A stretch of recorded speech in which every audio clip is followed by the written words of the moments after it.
This video is brought to you by Ubisoft. Welcome back everybody, I'm Nick930, and today we're going to take an exclusive early look at Massive Entertainment's upcoming open-world action-adventure game, Star Wars Outlaws, and what you can expect when it releases this August. For this video, we're going to explore some of the basics of the game, including the narrative, the open-world environment, gunplay, vehicles, and some of the systems that tie it all together, to give you a broad sense of what the game looks like in action. Also, before I get started, I'd like to thank Ubisoft both for sponsoring this video and for inviting me to preview the game early. Because this is an early preview, please note that this video is not my final review, but rather an early first impression of the game as it stands. Though, if you do like what you see today, you can pre-order the game now by using the link that I provided in the description. Alright, so let's kick this preview off by first talking about the game world and the story that I was able to experience. Outlaws takes place sometime between the events of The Empire Strikes Back and Return of the Jedi, in a brand new storyline not directly related to the Skywalker saga. The player assumes the role of a young scoundrel named Kay Vess, who, along with her animal sidekick Nyx, and a modified BX commando droid, ND5, attempts to lift a bounty placed on her by pulling off one of the largest heists in the Outer Rim. The bit that I was able to play takes place in an early portion of the game, with Kay and Nyx having crash-landed on a large moon called Toshara that incorporates that traditional Dust Bowl-style Star Wars atmosphere into a unique savanna environment. Here, players are given free rein to explore the landscape, discovering small towns, sneaking into Imperial-controlled checkpoints, and blasting stormtroopers, all while riding around on their custom speeder. I even managed to get caught in a skirmish with some outlaws out in the valley that ultimately resulted in an Imperial bounty being placed on my head that serves as a sort of wanted level system, though considering the Empire will send everything they have at you, it's probably worth keeping your blaster holstered if you want to keep a low profile. To get the parts needed to repair the ship, you'll eventually need to travel to the capital city of Miragana, a densely populated slum controlled by corrupt Imperial politicians and ruled by criminal syndicates. Here, you'll definitely want to keep a low profile as you explore dense city streets, shops, and cantinas in order to acquire valuable contracts and line your pockets with credits. Meanwhile, the main storyline hinges heavily on the game's reputation system that not only impacts various mission outcomes and objectives, but can also have widespread impact on the world itself. Establishing a good relationship with the Pikes, for example, will grant the player access to paths previously blocked by Pike guards, making travel around the city even more manageable. But having a negative relationship may result in that faction's foot soldiers engaging you on sight, requiring players to find stealthy alternative paths to reach their destination. The more I played throughout my session, the more I enjoyed the way this reputation system works, as it feels surprisingly well integrated when compared to other games that have done something similar.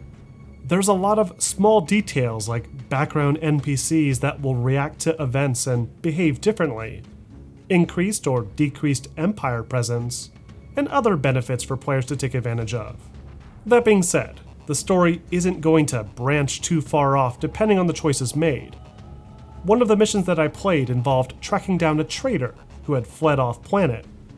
In my playthrough, I chose to betray my client and demanded a bribe from this traitor, only for them to ambush me in space shortly after. But had I attempted to take the traitor in, I would have been ambushed immediately by some of his own personal guards right then and there, needing to fight them off with my blaster instead.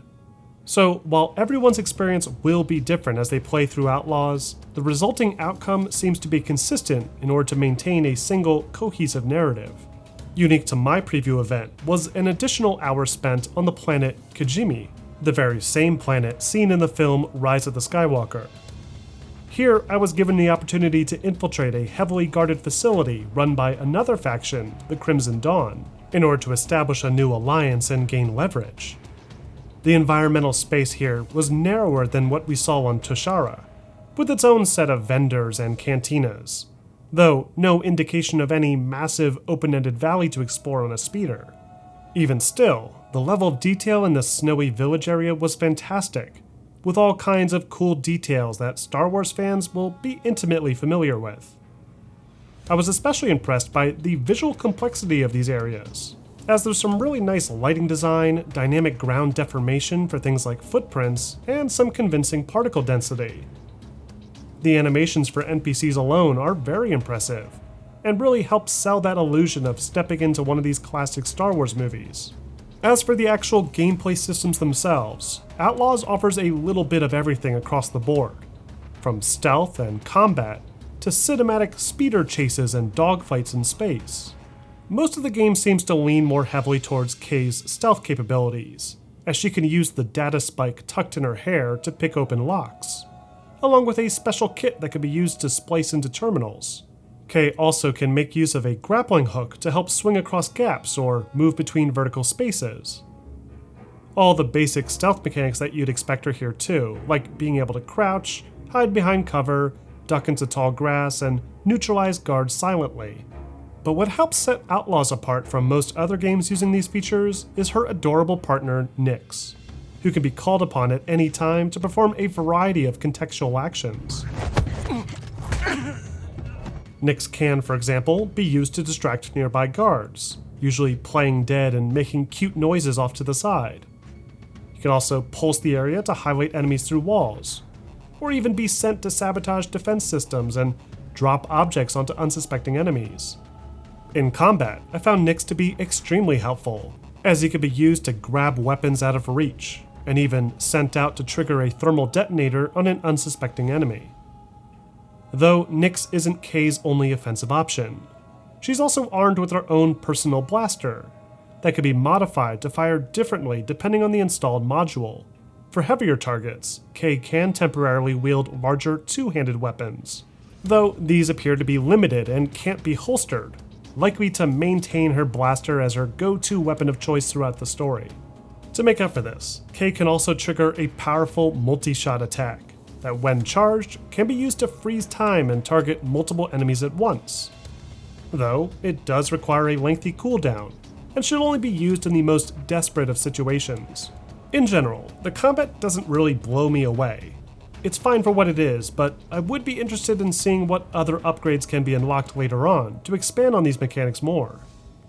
In addition to these more traditional combat and stealth systems, players are also given the opportunity to roleplay as a smuggler around the city areas, eavesdropping on conversations by blending in at marked positions, asking the local bartender for info on a target, or bribing shady aliens in a nearby alley. There always seems to be some optional path forward for every objective, giving Outlaws a level of replay value I haven't seen in a very long time. Outlaws also features some fun optional activities and moments throughout too, that help to really sell the fantasy of being a smuggler in this world. The card game Sabacc, for example, is available to play as a minigame, and even has the option to use Nyx to cheat and reveal the opponent's cards, which I felt was a really cool touch. Once players leave the crime-infested streets of these cities, they can hop on their speeder to explore the nearby valleys. This bike has several upgrades that can be applied to it, with things like boosters and stabilizers to improve its functionality.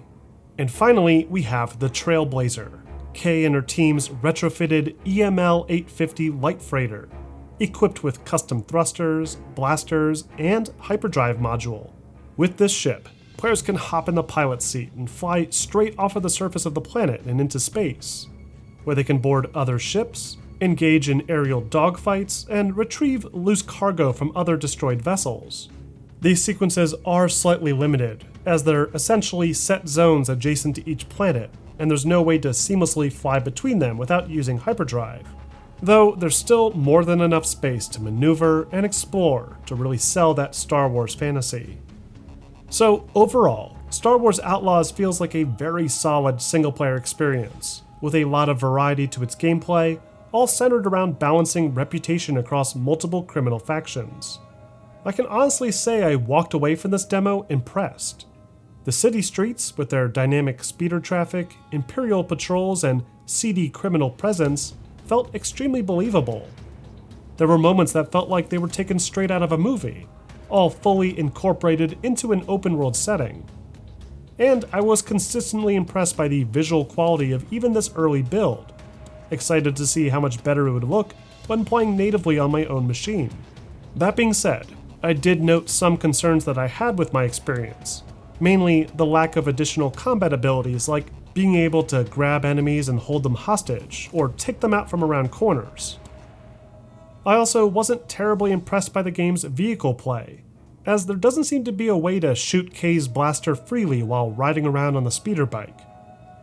Though it's possible other features will help expand on these different aspects of the game further, and we'll just have to wait and see how it plays out with the final game when it releases in August. But what do you guys think? Are you interested in Star Wars Outlaws? Let me know in the comments section. Also, I once again would like to thank Ubisoft for sponsoring this video and inviting me to try out the game early. If you liked what you saw today, be sure to pre-order the game using the link that I provided in the description. And as always, don't forget to like and subscribe for more content like this posted every week.